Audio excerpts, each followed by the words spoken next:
آرزومه کنارم بشینی و برات حس کنم، یه جوری رفتی تو قلبم که شدی از خودم. اگه شده رو دلم اسمت، شده زیادی نسبت، نیست یه دنیا مثلت عزیزم.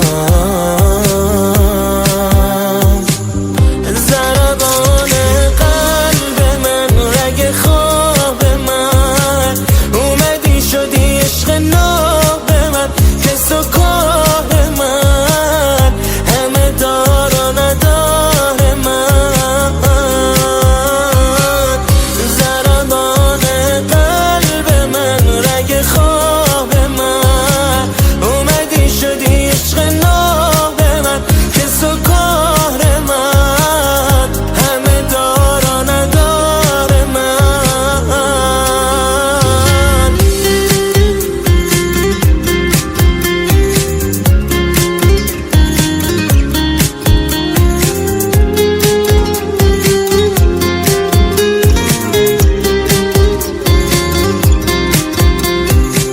رگ زیاد دارم ولی تو شارگمی، چه بخوای و چه نخوای تو مال منی.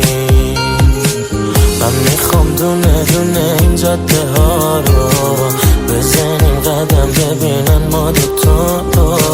وقتی پیشمی انگار دارم خدا رو میشنون فرشته ها تو صدامو.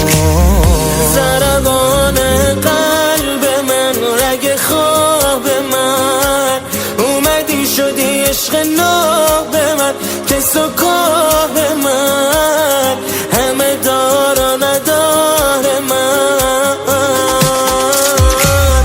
ضربان قلب من، رگ خواب من، اومدی شدی عشق ناب من، کس و کار من، همه دار و ندار من.